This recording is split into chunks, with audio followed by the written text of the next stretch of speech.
Welcome everyone to the Proven Knowledge Podcast. I'm your host, Anthony Church. I'm a music producer from Northeast Ohio. I began this weekly interview series to give you different perspectives from artists, producers, engineers, and other individuals in the music industry. In each episode, we touch on not only what has helped the person succeed, but we also touch on what has shaped them into the person that they are today. I hope you're able to gain some real proven knowledge from the show, and that it helps elevate you on your own journey to success as well. Let's get into it. What's going on, everyone? Welcome to episode 277 here on the Proven Knowledge Podcast. Today I welcomed a North Carolina-based artist. His name is CYD Tone. Got connected with him a few months ago. Thanks to Dom. Shout out to Dom for always booking me great podcast guests. We had an awesome conversation this week. He talked about his initial love for the game of basketball, talked about almost being able to play, professionally, and then kind of having a falling out with his love for the game and shifting toward music around 2016. He ended up getting a lot of feedback on his early songs, positive feedback, I should say, on his early songs and his early work, and ended up from there just sticking with it, making a lot of great music over the years. And most recently, he dropped a project called Pressure Makes Diamonds, which we discussed. We discussed, sound selection, the beat selection, all that good stuff, the overall message behind the album, and the overall viewpoints that he has on life currently since he began, in music 9-10 years ago. I think he brought up a lot of great points about work ethic, about sticking with your craft, and just about evolving as a person and an artist over time. He has a lot more music on the horizon, so I'm excited to see what he does moving forward. And shout out to him for joining me this week for this really awesome episode. So without further ado, let's get into this one. Welcome to the show, man. We usually have the guests kind of introduce themselves. For those that might not know you and what you do, just give us some background. How did you get into music, all that good stuff. And it's CYD Tone, and man, I started doing music about 8 years ago. I was originally playing basketball in college. I was around college at the time, just graduated from college Charleston. I was a basketball player. Had some contracts and stuff to go overseas. Just kind of fell out of love with the game of basketball. I always loved music. That's always kind of been like my side thing. And while I was in college, during my tough times or like the time I was, bored or, any time of my spare time, I always used to just write music. And it was more just like a personal thing to, just to, free the mind, kind of have like a hobby. And then I would come home to Charlotte and my friends would just be like, damn, bro, that's kind of good. You know what I mean? So it's always something in the back of my mind. And I remember, right when I was like kind of falling out of love with basketball. Falling out of love with basketball. I had a dream of just like, me being an artist, and I was on tour, and I feel like that was my sign of just like, go for it. You know what I mean? So after I kind of did the thing, I went overseas, did like the little camp stuff. And before I was signing the contract to go over there for good, I was just like, you know what? I'm gonna make an album. Right. So I just made like a little mixtape. It was terrible back then, and I go listen to it now, but it was like a starting point. And once I did that, it kind of gave me that oomph to like, go full fledged in it. So that was the start of my journey. Then probably around like 2016, I decided to, just go full force into the music, and that's what I did. I just turned down the contract, went straight into the music, and I've been doing that ever since. Yeah, and I know that probably wasn't easy either, because it sounds like you had like the path toward what you were doing in basketball kind of laid out for you in a way too, because you were working hard on that. Oh yeah, well, in my mind for sure. Yeah. You know how you say, I was like, thinking that you was going to do all this other stuff, and I was really good at basketball. You know what I mean? 1,000-point scorer, all this and that. So it was tough to tell other people what I was going to do once I made up my mind too, because of the reaction that they gave me back when I was telling them music. They all looked at me like, you're that good at basketball. You sure you want to just stop? And I was like, well, I don't love it no more. You know what I mean? And like part of being good at what you do is loving what you do. Yeah. That's what keeps you going at the end of the day, no matter what it is. So I'm glad to hear that you were able to shift in a positive light toward music as well. Which is really cool. Now you said it's pronounced CYD Tone. See, I didn't know Yeah. that. So what does CYD stand? Does it stand for anything? Is it an acronym? Yeah, so it's Okay. like an acronym. You know how like ASAP Rocky has his Yeah. thing. CYD stands for Chase Your Dreams, right? Okay. So it was like just a kind of a little thing that me and my people was doing around that time. We were just kind of like clicked up in that sense of everybody was kind of just going for what they wanted to do, their passion type thing, and that was the childhood friends. We all just kind of decided to like throw that stamp together, and we made this little group. And whenever we was doing music, that's just what we would, that's just what we did. Yeah, So yeah. It's easy to remember too. I like that. It's a great yeah, one. It's a yeah, great one for sure, and it kind of fits appreciate it. with your story too, because that really is like based on your story. It's like you chased the dream of music as well, from kind of Absolutely. shifting it from basketball as well. Total side note: do you still watch basketball? Like even though you don't Oh, I play? love basketball. I Okay. still love basketball. It's, you know what I mean? It's just Yeah, more of a thing for fun now. yeah, I mean, yeah, like I can go hoop for fun, but like all that serious and stuff like that, I done did that, and yeah. I don't even get that into the game no Hmm. more. If that makes Yeah, sense. for sure. And you mentioned around like 2016 is kind of where, that went down where you started shifting toward music. That's almost 10 years at this point. What do you think you've learned the most over these last, 9, 10 years of doing this? And how far do you think you've come since, that initial shift to where you are today? Oh man, I've came miles, and it's crazy. It's crazy, but the big one of the biggest things that I learned is that, like you said, like just do your passions, do what make you, you know what I'm saying, light up inside, do it the things that you enjoy, because you'll end up growing and progressing, and then it'll get you through those tough times where you kind of don't want to do it, and you're able to, get creative, and you're able to push yourself to do things that you didn't even think that you could do. You know what I mean? Yeah. But when you kind of just stay complacent, or just, stay inside the box of what you do, you're not saying that you won't be successful at it, but it don't give you that same fulfillment. So Hmm. um, I don't try to chase nothing for the money. I just always say, as long as I love to do this, I'm gonna continue to do this, and that's Yeah. kind of like how I approach everything. And I've had success with that, so Yeah. that's what I say. Yeah, it's almost like that evolution too, from where you were at the beginning to kind of getting yourself out of your comfort zone too, as the years go by. I think is a For huge thing. sure, Yeah, absolutely, and like I said, that the growth happens in that area of, you know what I'm saying, conflict, or you know what I mean, what did I say, like some adversity, yeah, and then you end up growing. You know what I yeah. mean? So That kind of plays into I think your most recent project, which is called Pressure Makes Diamonds. To me, that kind of embodies exactly what that means. So talk about that project a little bit as well, because I feel like that's almost kind of the message you were trying to portray. Or am I on the oh, right track? absolutely, Yeah. for sure. Pressure makes diamonds. I felt like my life, I've been putting like chapters of my life in the journey and everything. And the music started with tunnel vision. That was like the decision when I decided to make it. So it was like that was just the progression of where I was going through in my life.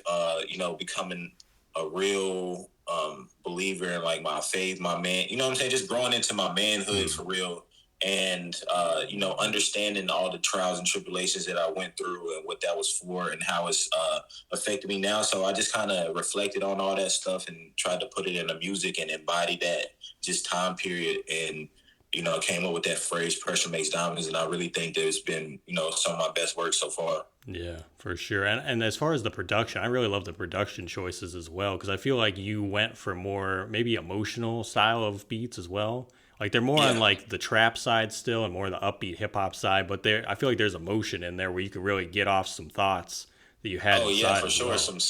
Yeah. Some soul, like really, that, like I said, I like to make music that you can take something with, you know what I'm saying? It's Mm. kind of become like a soundtrack to your like vibe, you know what I mean? Yeah. You put it on, push play, and everyone is kind of giving you a little roller coaster through the day, kind of something to live by, you kind of catch it. And yeah, need to have something to hit you in the, you know what I'm saying, the heartstrings, Yeah.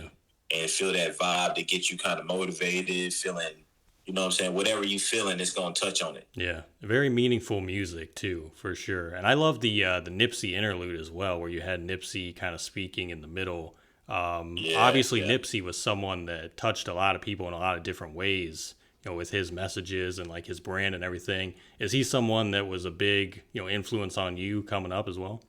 Oh, absolutely. Somebody that I feel like embodied his message 10th degree. He lived everything that he was talking about. He was walking it, everything like that. And he was one of the people that I got to see live right when I was kind of making my decision to rap. He came to Charlotte on the, Crenshaw tour, and I got to see him perform live, and just to see, him embody everything that he spoke about in the Crenshaw tape, and was doing exactly, selling his t-shirts, selling the CDs, all that type of stuff. You got to see it. It was just a real inspiration. I was like, that if I wanted to do music, that's how I would do it. And I just always thought back to that, like in that Jay-Z type lane, you know what I mean? Yeah, it's incredible to see. Even the people that have been able to discover his music in the last 6 years since he passed away as well. I think it's super cool. Gosh. Even that Victory Lap album, it was like he was getting ready to, you know what I mean? That was crazy. Yeah, Grammy nominated and everything. It was headed that direction for sure. Definitely one of the greats for sure. And as far as you're based out of Charlotte, like you said. And obviously, I wasn't super familiar with the hip hop scene there until I got connected with Dom. And now I've talked to a lot of different artists from Charlotte, from all of North Carolina in general.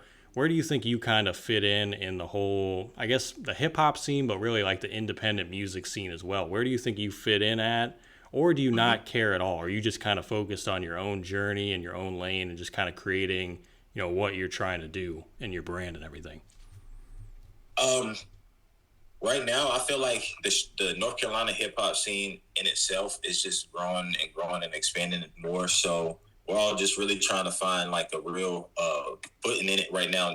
We had some, of course you got J. Cole, and you had the Baby and a couple other people who's kind of break through, but really from Charlotte, nobody is actually, kind of stuck and been that person to open the door and, really let everybody in and kind of see what's really going on in Charlotte. So I just kind of I want to be one of those people that's building up the culture, in the city, that's going to solidify something like that for, everybody to just have more eyes on it. And I think I'm surrounded by the right people, working with the right people.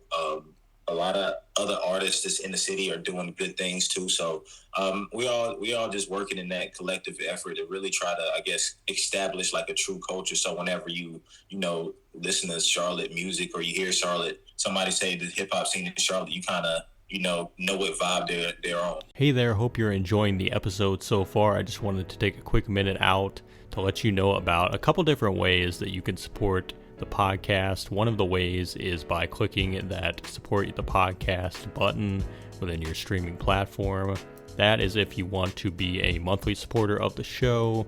You can contribute either 99 cents, $5, or $10 a month. So that's the first way, and that's the more traditional way that we've had now for the last couple years. The other method that we actually just recently introduced is from our good friends over at Ko-fi. Ko-fi is a virtual tip jar. We have set our limit to a minimum of $10, but you can go make one-time, one-off donations. So if you visit ko-fi.com/The Proven Knowledge Podcast, you'll be able to donate.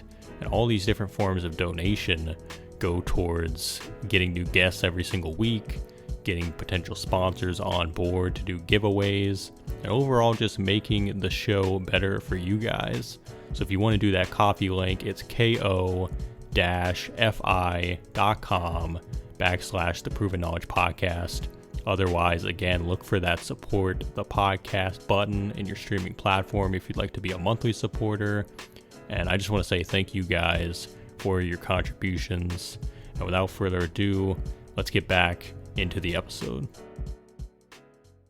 For sure, because I feel like it's almost been one of the bigger things too, especially in the last 10 years or so, since the internet has kind of been a big thing where, I feel like when it started out, it was mostly West Coast, East Coast, and maybe the South, Atlanta obviously had a big scene. Yeah. And Houston now, as well, big hip hop scene. Now, I was about to say, now the other cities are really trying to pop up, like Detroit, exactly. Memphis, they're having a resurgence. I think Charlotte is one of those next, not Atlanta, but also got its own different vibe, because we got a mix of a lot of New Yorkers, a lot of Atlanta people. So we kind of got a dope little thing going on right now. Yeah. So it's gonna be dope whenever the world really catches on to what's going on. Yeah, it's great to see the different regions kind of do their own thing and have their own styles as well. I love that. I love that for sure. And as far as, what you're focusing on primarily now, Because obviously, like we said, you've been doing it for a while. You put out a lot of Yep. music as well. Are you focused Mhm. more on, continuing to release new music, or are you looking at more live shows or different opportunities? Like, where is your central focus at now at this time?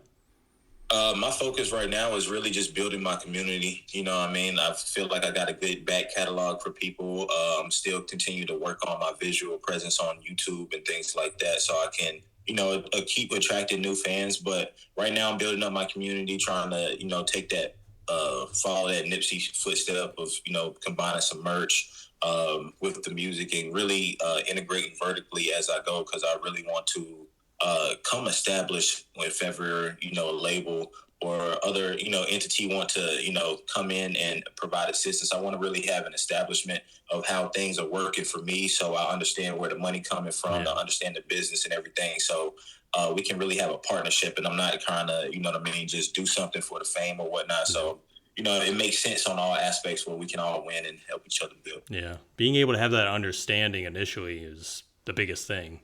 For sure. And I think it's where a lot of people kind of miss that step as well because they're so eager to get to that next level. They kind of skip the steps along the way to learn things in the I business think side. that part of growing as an artist is going from that that initial moment whenever you first start doing music. You like, oh, I want to saying you want to be rich and famous, you want to Yep. have everybody to know your music and whatnot, and Yeah. that's definitely a dope goal. But you don't really take that time to, like you say, you skip steps. You don't really take that time to learn the business, and a lot of artists end up getting taken advantage of Yeah.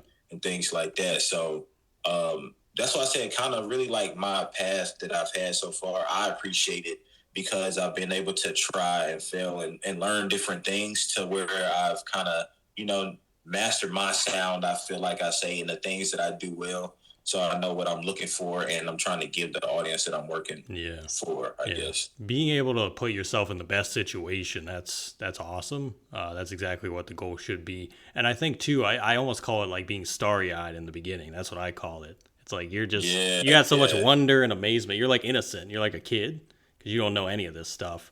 And I think we all go through that, especially in the first couple of years that we're doing this stuff. We're just eager for any opportunity. But then I think you might get some roadblocks, you might get some bad experiences to kind of like humble you a bit, and then you're like, okay, let me focus on how I want to build this myself, and what are my goals, and what do I want to get to at the end of the day. And Exactly. That helps a lot.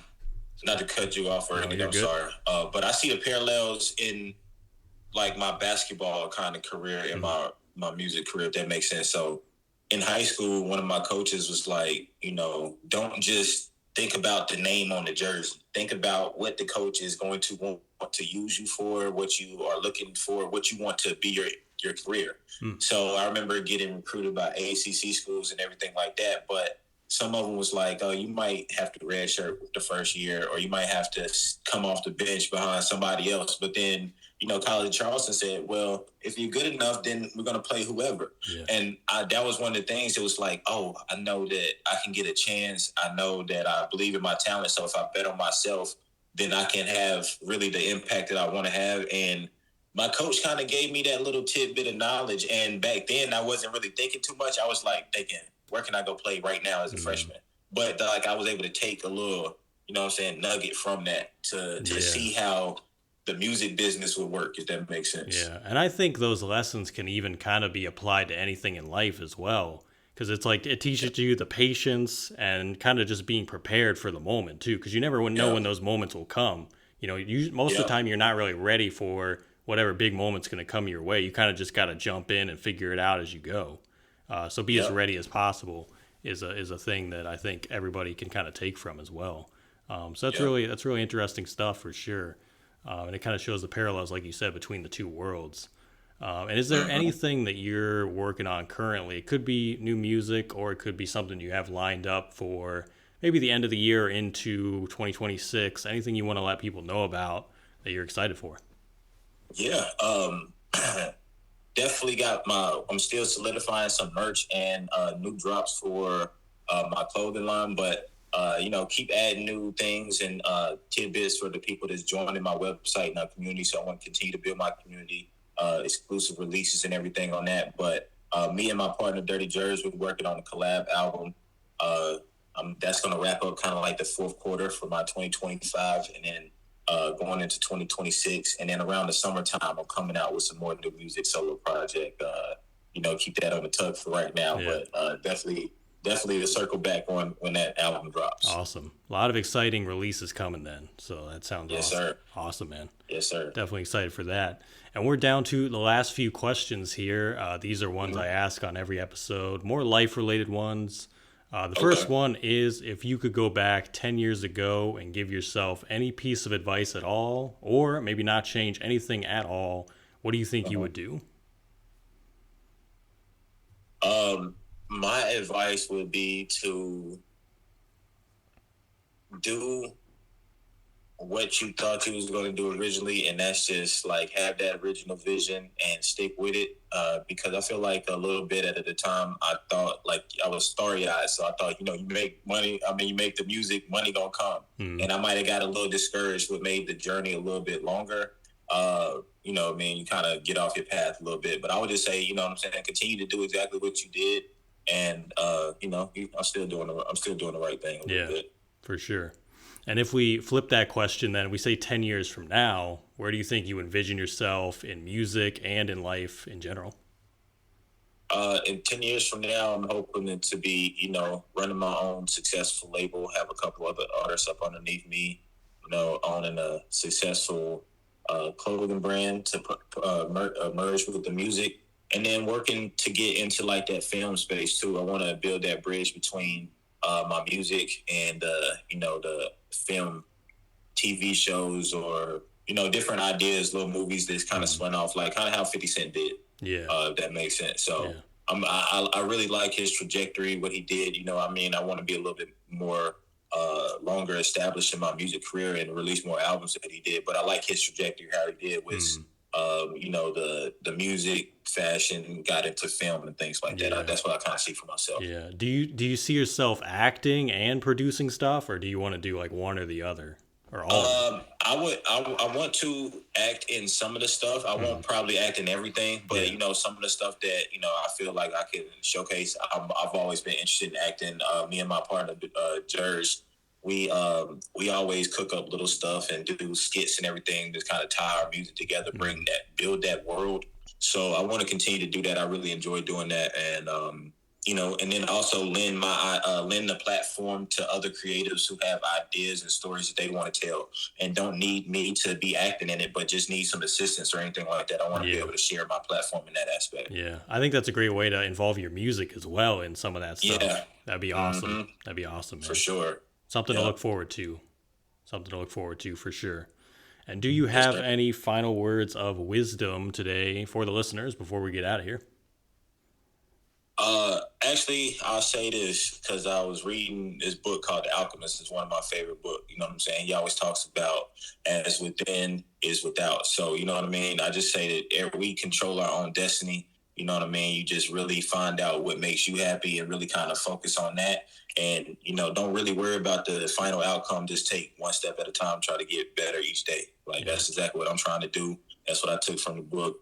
There's a lot of different meanings in that book. I read it a couple times, but that's the latest one. You know what I mean? Yeah, for sure. And I gotta say, man, I could tell you've been doing that on your journey the last 9-10 years here, and even longer than that. Just taking it one day at a time. And congrats on everything you're doing, everything you got coming up as well. And thanks for stopping by today, man. If you want to do this again, just let me know. Doors open. Yeah, bro. So, appreciate it. Likewise, man. Love it. You know what I'm saying? Anybody that's out there doing what they're doing and really care about this art form and the music thing that we're doing, you know what I'm saying? Everybody trying to depreciate it or say whatever they got to do, you know what I'm saying? Say about the music and what is going on. So people like you and people like us that really care about it is really important to this space. So I salute you, and anytime that y'all need anything from me, just let me know. Thanks everyone for listening today. That was episode 277. We'll be back this time next week. As always, hit that support button on your podcast streaming platform if you'd like to send us any funds. And feel free to leave us that 5-star rating if you enjoyed today's episode. So we'll see you next week. Thanks, everyone.